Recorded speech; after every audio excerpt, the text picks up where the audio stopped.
we are in this extraordinary moment, which is unlike really any other recession. And that is both a reason for caution, but also creates at times a sense of urgency for beginning a process of normalization. So it's a very interesting situation to really call that out, that inflation was a problem for Congress now for really the most profound way that we've seen in 40 years. And the problem, of course, is that in order to control inflation, one would typically raise rates.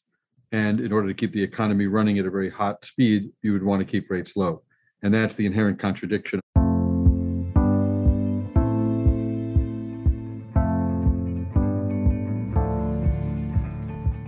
Welcome to Living Beyond Borders, the podcast from Citi Private Bank and GZERO Media that examines the risks and opportunities in our rapidly changing world, from global politics to economics and what it all means for you. I'm Caitlin Dean, head of the Geostrategy Practice at Eurasia Group. It seems like not that long ago when there were hundreds of thousands of people in the US and other countries combing through supermarket and drugstore aisles, desperately in search of something we all need that had suddenly become scarce. With shelves stripped bare as Australians prepare for a pandemic, take a look at this. We went out to take a look for ourselves yesterday, and there wasn't a toilet roll in sight. With toilet paper sales up more than 100% from this time last year. As coronavirus spreads, people across the country are stocking up on essentials, and one essential in particular, toilet paper. It's sold out in stores across the world and has become the ultimate symbol of panic buying. The shortage of toilet paper in spring 2020 was big news, but it was just one small way that the global COVID-19 pandemic upended our daily lives. More than 22 million jobs were lost in the US in the first 2 months of the COVID-19 crisis, and the unemployment rate at one point hit a post-war peak of nearly 15%. The government needed to act quickly. And one of the biggest tools that the Federal Reserve had in its toolkit is adjusting interest rates. They announced on March 15, 2020, that they had cut their target interest rate to zero. Now, much of that so-called easy money has done its job, keeping cash and credit circulating through the economy while jobs recovered. But though the pandemic is not over, the easy money could be. To talk more about what that means for the US, the world, and for investors, we're joined now by three leading experts. David Bailin, Chief Investment Officer and Global Head of Investments at Citi Global Wealth. Great to have you back, David. Hey, Caitlin, thank you. Steven Wieting, Chief Investment Strategist and Chief Economist at Citi Global Wealth.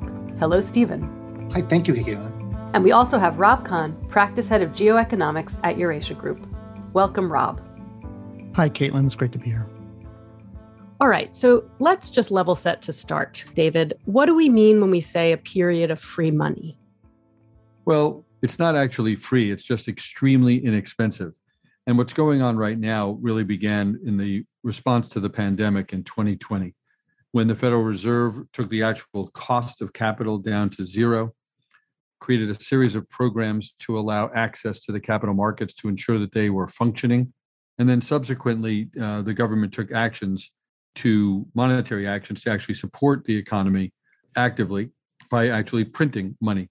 And so the combination of policies to create incentives for people to borrow sufficient capital to get over the crisis, and of course, dropping interest rates to zero, are all designed to flush the system with liquidity so that we could survive through the pandemic period.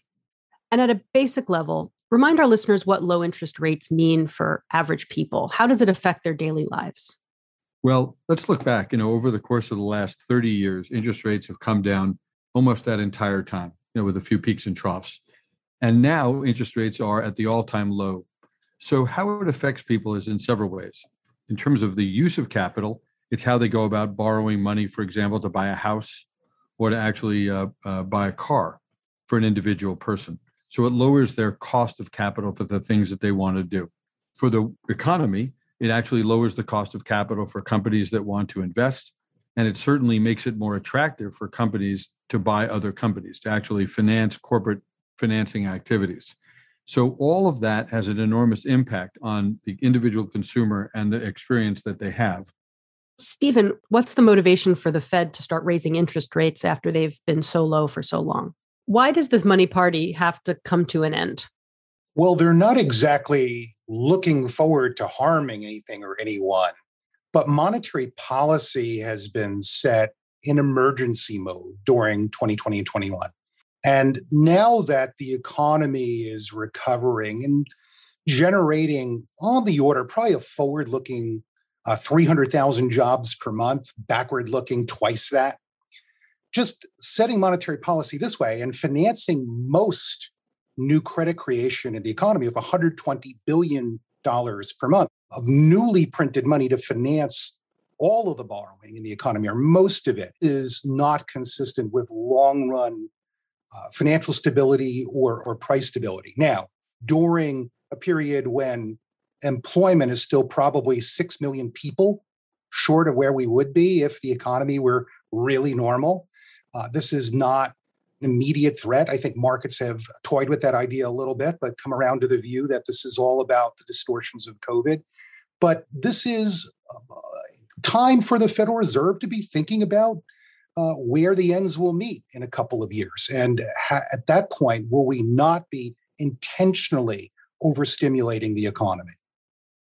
Rob, what about the political pressure? Is there political pressure to keep rates low or to raise them? There is always political pressure. I think along with death and taxes, you can take as a always true statement that central banks will spar with the governments and with legislatures over the setting of policy and will feel often intense pressure to keep rates low or take other measures to stimulate the economy, even when they feel they should not. But I think if you look at the long kind of path of this, what you come away with is that through a series of recessions and recoveries, through economic crises, electoral changes, it certainly has led to an environment where the Fed in particular, looking at the US experience, has become more strong, more independent, and also transparent in a way that has given them the tools to withstand the pressures they have faced and continue to face now to keep the economy going, even when they believe that it's right to begin the process of normalization. Yeah, you take a look at the Fed's monetary policy report and testimony to Congress in July. We probably saw for the most profound amount of concern about inflation from members of Congress in roughly 40 years. It was quite interesting how they asked the Fed chair to restore the economy, strengthen the economy, and simultaneously fight inflation. So it was a very interesting situation to really call that out, that inflation was a problem for Congress now for really the most profound way that we've seen in 40 years. So I think the political pressure to keep rates low is pretty clear. Is there also pressure, from another side, maybe to start raising rates? Well, what Steven was talking about, which is the idea that inflation is a major concern of politicians, is because, as you were initially asked, Caitlin, it's a pocketbook issue. If people are experiencing extraordinary amounts of cost increases in food or in housing costs or in gas prices, those are the types of concerns that directly affect the politicians' constituents. And so they want to see that controlled. And the problem, of course, is that in order to control inflation, one would typically raise rates. And in order to keep the economy running at a very hot speed, you would want to keep rates low. And that's the inherent contradiction of, I think, what took place in congressional testimony. I think there's an enormous debate about whether or not we have temporary inflation, for example, in used car prices or in things that are in short supply because of the ability not to get those due to shipping issues, versus long-term inflation where demand outstrips supply for an extended period of time. And that is a debate that's going on, between banks and between governments right now. We happen to think that it is more temporary than it is long-term troubling. But the intention of the Fed, in any case, is to run a hotter economy, a growthier economy going forward, coming out of the pandemic. And that has an intended cost, which is slightly higher inflation than we've had over the last 10 years. The other point I would make, and maybe it reflects the gray hair I have, is that you are always influenced by what you grew up with and what you lived through. And I think for people of my generation who grew up through the last period of very high inflation in the 60s and 70s and lived through also the very difficult adjustment costs of the disinflation that followed, I think maybe there is a little more anxiety about the upside inflationary risks that David and Steven have identified. So, Rob, how does the COVID pandemic and the current period we're in compare to previous times when there were also moves to lower interest rates, especially during the Great Recession? Well, I think part of it is that we've had this very long period of extraordinarily low rates, and risks of financial imbalances are obviously a concern at that point. Steven talked earlier about the asset purchase piece of what the Fed is doing, the direct buying of assets. In a context of a pandemic, which has caused huge supply disruptions, I think it's legitimate to ask the question of, are those purchases even having the kind of power that we hoped they would have? And I think that will also conversely affect questions of how higher interest rates and how the reduction of those purchases feed through to the economy. David, what are some of the other broader economic impacts that the economy and that individuals see when interest rates are low? Well, we've talked a lot about their ability to actually, finance their lives, but let's think about what happened in the pandemic. First of all, in creating the liquidity, people were able to borrow at lower costs, and that drove up the cost of homes. They were able to borrow and buy goods. We saw an incredible surge in consumer purchases. And now, when we take a look at what's happening in the economy, we see a strengthening wage market that is in part a response to the stimulus that's been applied. In other words, people are making more money. And that's true pretty much everywhere because there isn't enough labor right now due to lots of the dislocations in the marketplace. So it's a combination of factors that are creating that. The other thing is that savers in America have an enormous amount of money because of the programs that the government passed in order to enable them to sort of tolerate the dislocations of the pandemic. So these are some of the dislocations that are there. With rates being this low, it enables a lot of people to lower their cost of living. And the question then is, does that actual cost rise because prices rise? And that really is the tension that we're talking about. But in general, I would say that rates being where they are, that's very attractive to the economy right now, and ultimately is going to have to be tapered by virtue of the fact that these rates are probably unsustainable, as all of us have talked about today. So, Steven, beyond interest rates, what other support is being withdrawn from consumers?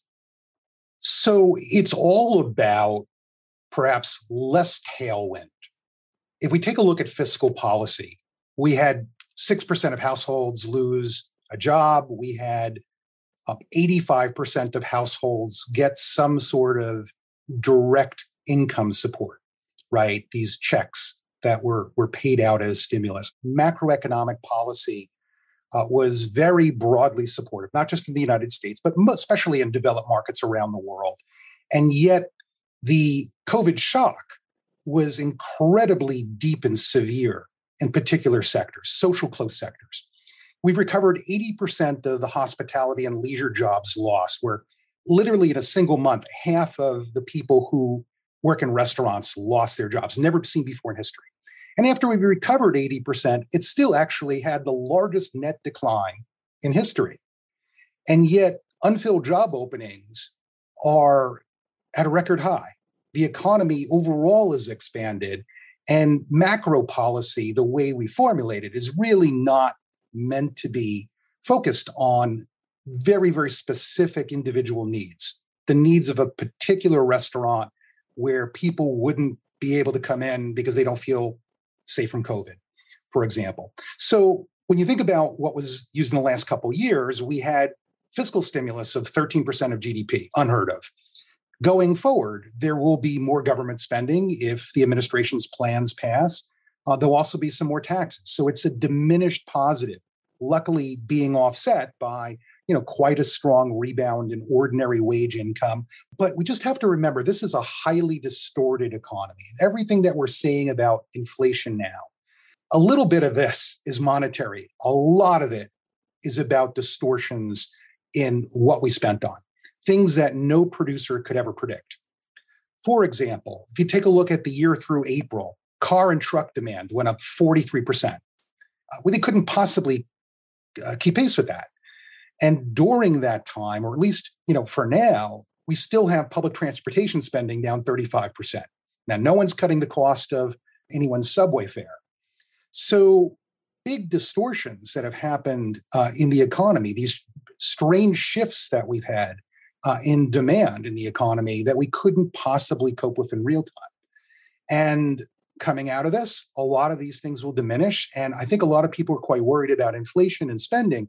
But in reality, things that we did to adjust our lives to COVID are quite discreet. We probably, if we needed a vehicle, we have a newer used one. If we needed a flat panel TV to take our Zoom meetings, we've already got it. So going forward, it's a lot like a really big bounce back that's coming to rest. That's what we should be expecting in the next couple of years. Fortunately enough, we'll be growing quite normally through using technology and applying how we've learned to adjust to COVID. All of these things, are normal sources of growth that will still be there on the other side. And looking abroad, how does low interest rates help the U.S. economy have more power than other economies? How does this compare to Japan, for example, or to the EU? Rob? Well, I suppose the answer depends on the reason for the low rates. Right? In the U.S. context, low interest rates, as part of a package of measures that we've been talking about, provided an important safety net under activity during the pandemic. And certainly a strong economy does help project American soft power abroad, right? Our economic success underpins our diplomacy. But that goes hand in hand with the idea that you need to have your house in order. And that means sound economic policy, strong institutions, and smart decision-making. All supports that. Now, I support much of the pandemic response of the government is necessary and appropriate. But at the same time, and looking forward, I think our divided politics, our large fiscal deficit, and our often dysfunctional debates doesn't provide me with as much optimism for the future. So I think there's certainly reason to believe that while American diplomatic power will persist, it remains the world's most significant economy, these economic factors do matter importantly for the international power of the U.S. So taking a look at what we might be facing once interest rates rise, Steven, we know that there are many people who think that the inflation we're seeing is a really serious problem. In your opinion, to what extent do you think that's true? Well, we're thinking that the bulk of what we've seen, just looking back at this past year, of U.S. inflation above 5%, that this is a reflection of the distorted economy that I just discussed. So you think about what happened to used car prices. And again, we're going to talk so much about this, but it almost sounds silly. But the reality is this single tiny item, 3.5% of spending, gave us as big a contribution to inflation as the entire energy sector, which we're used to having these big swings in. So literally, about half of the rise in core inflation has occurred because the auto industry couldn't keep up with demand, with people not taking trips abroad and finding that they needed to drive to the office instead of taking the train. So what Chair Powell has been talking about, showing that an industry like autos is not the industry of the future, and that for most of the last 25 years, prices for durable goods have been generally falling. And seeing that the remainder of what really depends on domestic compensation, for example, and pricing has been much more stable. I think that's heartening news, that inflation won't be on this permanent rise. There are other things that are not changing. Information. We can now look at data as to our ability to fill demand. We can shop around with information the way that we couldn't in decades past. International competition. Well, we might have gotten the benefits of it. It may be globalization slowing, but we're not necessarily receding away from very competitive markets. And then finally, consumers are behaving as if inflation expectations really do matter. So they're not expecting their compensation to be wildly higher because their cost of living is going up. Now, that's important because when prices go up, maybe they'll buy it, but they cut back on other things. They discipline the economy. And when prices fall, they're happy to act on that and see increased demand. So I think from the Fed's perspective, all of this is great. Looking backwards, it really tells us that this is not an inflation with a life of its own that's going to take up forever. So if we see interest rates raised and then we see the economy correct itself, as in the used car example that you mentioned, do we think that there could be an overcorrection there? So the one thing to just say about that is, let's remember, with 9 rate hikes in the last cycle, and the Fed significantly reducing, I think, $700 billion of its outstanding credit. It took, all the way from 2013's warnings all the way to the end of 2018 before the Fed had overdone it. So how much do we expect rates to actually rise? And at what point would it really become a problem for the economy? So, Caitlin, markets are expecting short-term policy rates to rise about 1.5% over the next 3 years. And in context, that's a relatively small tightening. There were past increases in the Fed funds rate that were 5.5 percentage points. But it would come a little bit earlier, of course, in an economic recovery than when the Federal Reserve raised rates in the last cycle, where they were at a 0 rate for 7 years. And that, again, reflects the strength of the recovery. I would look at it this way. If rates rise for the right reasons, that income and output is rising, and the Federal Reserve needs to make sure that the economy isn't overheating, that demand isn't truly outstripping supply in a way that is destabilizing for the economy, that's not a problem.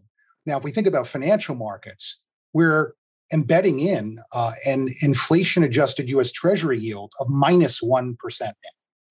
So if you think about what would be disturbing for financial markets, if that were to rise, let's say, 3 percentage points, and if that were to happen quickly, that is the kind of move that would really reprice a lot of financial assets and then be an impact, probably something that's quite significant on the economy. But no one is expecting that the Federal Reserve here is going to do what Paul Volcker had to do in 1980, and that is to knock the economy down purposely into recession to try to cure it of a severe inflation problem that had built up over a long period of time. And David, what do rates mean for investors? Well, this is actually an interesting time to be an investor, Caitlin. First of all, our investors in general have too much cash, and they're not earning enough money on that cash. So if Steven is right, and let's say inflation runs at 2.5%, and they earn 25 basis points, it means that their cash loses 2% of its value every single year, or more than 20% over the course of the decade. That's lost purchasing power by doing nothing. When you look at the bond market, interest rates there are very low. And if they stay low, that's also not necessarily an attractive place to be. So investors now in this environment have to be thinking about the nature of the type of portfolio they have to have. And in our view, they have to have high quality stocks that actually pay dividends, potentially increasing dividends, that have a high probability of having earnings go up. And then they can actually earn good risk-adjusted returns. Investors also have to think about what else they can do with their money. And obviously owning other assets, right, is useful. Or investing in companies that do investments, meaning that companies that buy real estate, that buy other companies, that use the low interest rate environment to their advantage, are attractive investments. Looking overseas, where valuations for stocks are far less than they are in the United States. All of that is what investors need to do. What we're most fearful about is complacency, because in the environment we've described, the bondholder, the cash holder are penalized, the equity holder, the asset holder are benefited. And of course, most clients, most investors do not actually appreciate that enough. Our biggest fear actually isn't that rates rise by 0.5%.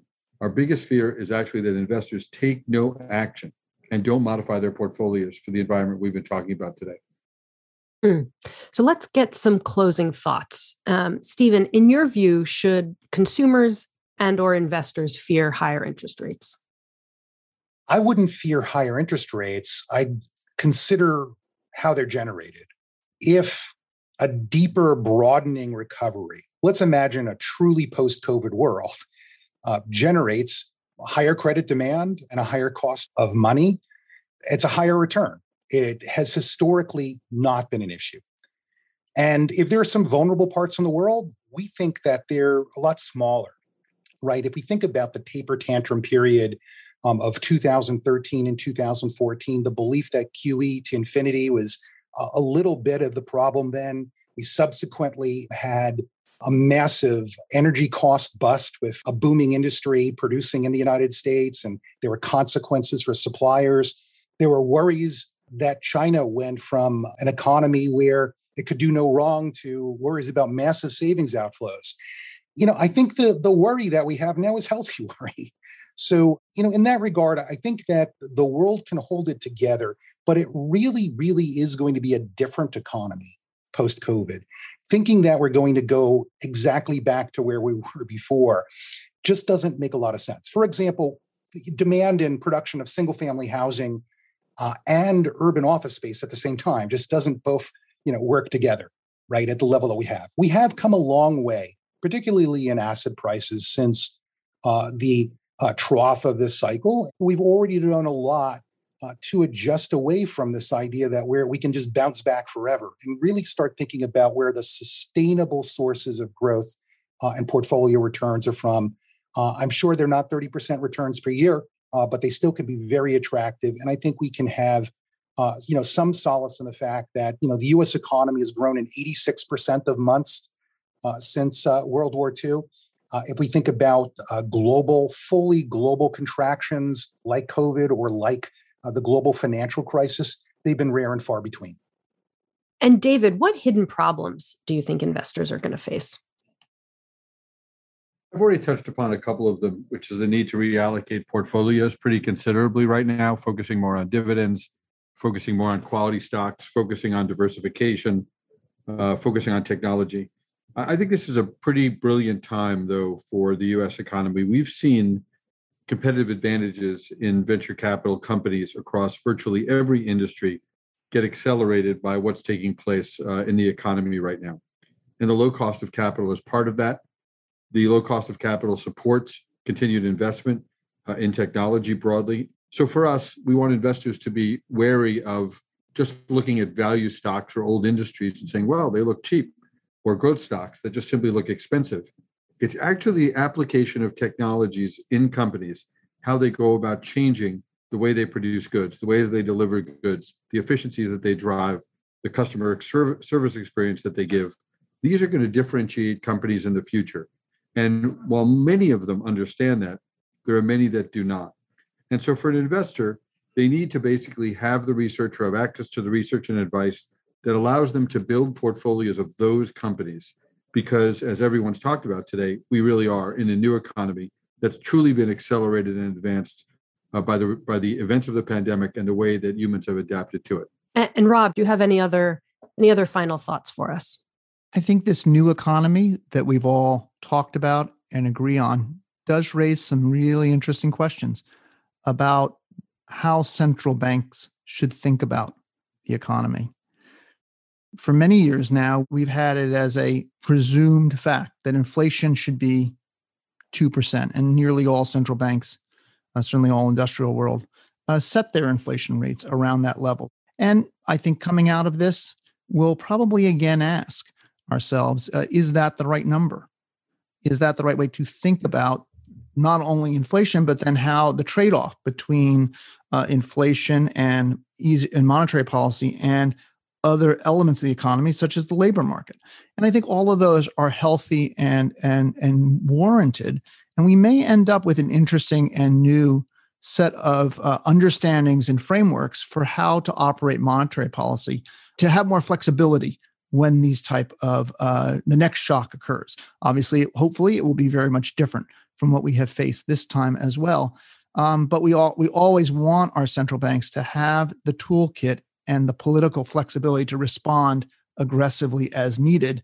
And so I think going back to something we talked about a little bit earlier, accountability, transparency, and well-accepted objectives in the broader community, I think are all going to continue to be critical for central banks to maintain that capacity to act when the next crisis hits.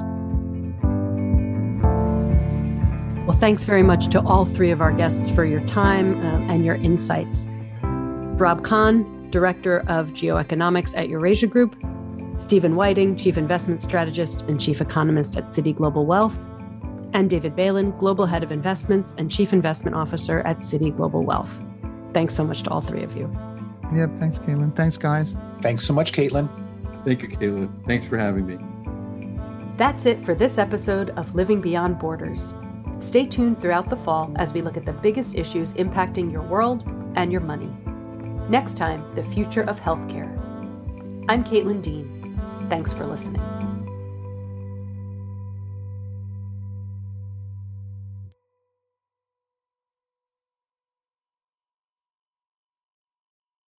You're listening to the GZERO World with Ian Bremmer podcast, your weekly geopolitical deep dive into the world's biggest news stories, featuring in-depth conversations with global leaders and newsmakers.